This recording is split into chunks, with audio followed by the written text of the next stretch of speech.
आपने देखा होगा आम आदमी पार्टी के पार्षदों को भी खरीदना चाह रही थी, 5-5, 10-10, 20-20 करोड़ रुपए बोली लगाए जा रहे हैं एक एक पार्षदों के। तो भारतीय जनता पार्टी ने जो देश बेचा है, देश में जो तमाम संस्थाएं बेची है, जो देश लूटा है, उससे सिर्फ और सिर्फ लोकतंत्र का गला घोटने का काम करती है।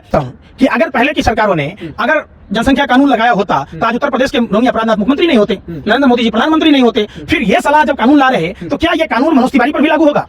क्या मनोज तिवारी की संसद सदस्यता रद्द होगी? या भारतीय जनता पार्टी में 192 ऐसे नेता हैं जिनके 2 से अधिक बच्चे हैं, तो क्या उन सब लोगों की जो विधानसभा की सदस्यता या विधान परिषद की सदस्यता, संसद की सदस्यता रद्द की जाएगी? नमस्कार और आप देख रहे हैं पप्पू टाइम्स। पिछले दिनों गुजरात विधानसभा में चुनाव हुए जिसमें भारतीय जनता पार्टी कामयाब हो गई और जहां पर आम आदमी पार्टी के 5 विधायक चुने गए थे। लगातार गुजरात विधानसभा में ईवीएम पे सवाल किया जा रहा है और अभी अभी सूचना मिल रही है कि आम आदमी पार्टी के 5 विधायक जो हैं अब भारतीय जनता पार्टी को बाहर से समर्थन देने का काम करेंगे। तो हमारे साथ पंकज श्रीवास्तव जी हैं जो आप हमेशा सोशल मीडिया पर देखते होंगे, सरकार से सवाल करते नजर आते हैं और जनता के हित में काम करते नजर आ रहे हैं। इनसे बात करेंगे कि आखिर वजह क्या रहा कि गुजरात में 27 साल से भाजपा की सरकार है, फिर भी भाजपा जीत जाती है। आखिर वजह क्या रहा है, तमाम मुद्दों पर इनसे हम बात करेंगे।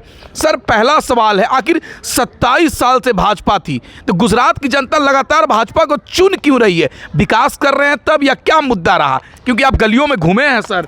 गुजरात की आवाम से जब मैं मिला जी, गुजरात की जनता बीजेपी के लुखों से और वहाँ प्रशासनिक अधिकारियों से डरे सहमे हैं। वो जो 5 आम आदमी पार्टी के जो विधायक हैं जो बाहर से भारतीय जनता पार्टी को समर्थन देने की बात कह रही है, वहाँ समर्थन तो कम था नहीं। तो सोचिए कि वहाँ गुजरात की जो प्रशासन है और जो सीबीआई, ईडी, इनकम टैक्स है उसका प्रेशर है।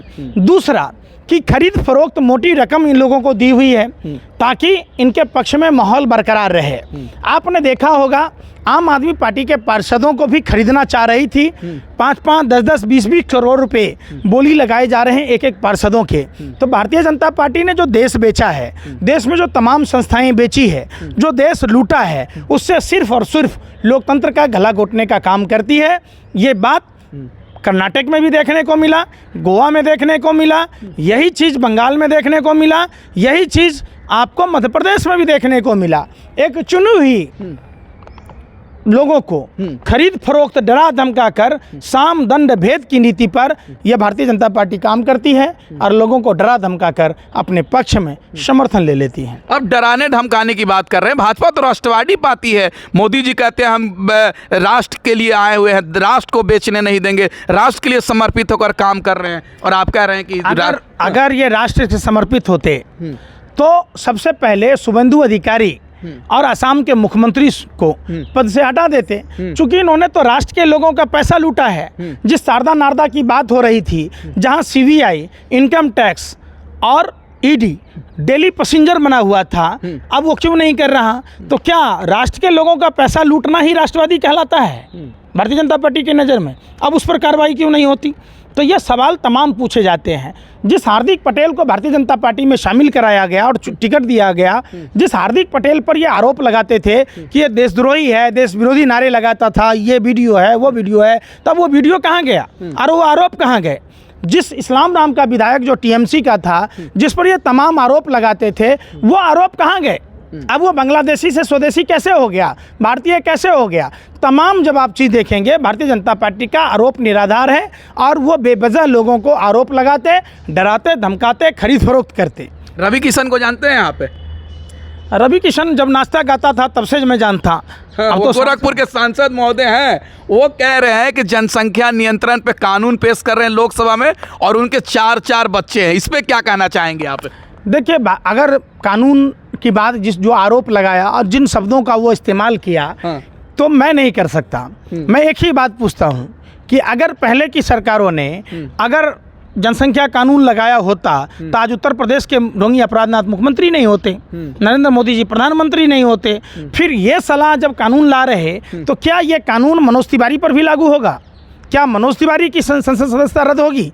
या भारतीय जनता पार्टी में 192 ऐसे नेता हैं जिनके 2 से अधिक बच्चे हैं, तो क्या उन सब लोगों की जो विधानसभा की सदस्यता या विधान परिषद की सदस्यता, संसद की सदस्यता रद्द की जाएगी? ये तमाम बातें उनको स्पष्ट करनी सर, चाहिए। जनसंख्या नियंत्रण कानून, यूनिफॉर्म सिविल कोड, ये सब जरूरी कानून है क्या आपके नज़र में? देश में आना चाहिए क्या? देखिए, देश में सबसे ज़्यादा जरूरी बाबा साहब अंबेडकर के संविधान को अक्षरशः पालन करना है। देश में रोटी, कपड़ा और मकान पर बात करना जरूरी है। शिक्षा पर, रोजगार पर, स्वास्थ्य पर बात करना जरूरी है। चाइना ने 900 किलोमीटर जो ज़मीन कब्जा कर लिया, और खुद इनके ही पार्टी के तापिर गांव जो सांसद, उन्होंने पिछले ही लोकसभा सत्र में बोला था कि चाइना ने ज़मीनें कब्जा कर ली, अरुणाचल में गांव बसा लिया, उत्तरांचल में पुल आकर तोड़ दिया। उन सब चीज़ों पर चर्चा होनी चाहिए।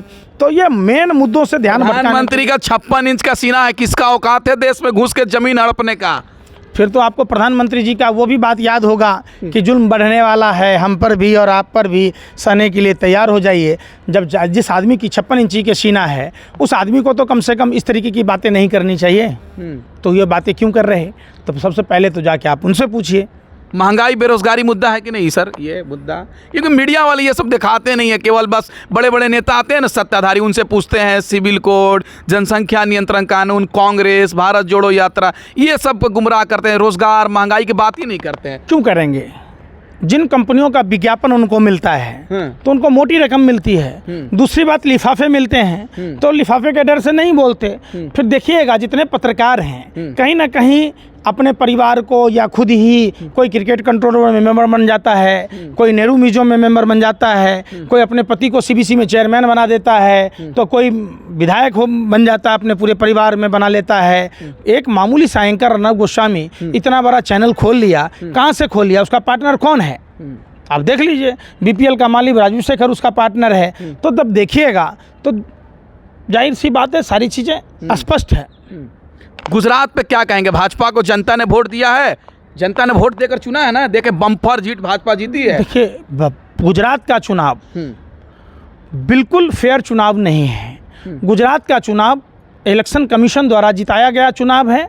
वहाँ के भाजपा के लोगों के डर से जो लोगों ने मतदान नहीं किया, उसका चुनाव है, जीता हुआ है। और जो तमाम लोग वहाँ अर्धसैनिक बलों को दूर कर दिया गया, तमाम परिस्थितियां थी जिसकी वजह से वो चुनाव, जिसको आप ये कह सकते हैं कि घोड़े का पैर सिक्कर से बांध दिया गया और गधे को विजेता घोषित कर दिया गया। चलिए, बहुत शुक्रिया सर बात करने के लिए। धन्यवाद। तो हमारे साथ सोशल मीडिया के सुपरस्टार पंकज श्रीवास्तव जी हैं, जो जनता के हित में और लोकतंत्र को बचाने के लिए, संविधान को बचाने के लिए लगातार आवाज़ ये उठाते रहे। इनसे हमने जानने का प्रयास किया गुजरात विधानसभा के चुनाव पर। ये कह रहे हैं कि डरा धमकाकर गलत तरीके से चुनाव जीता गया है।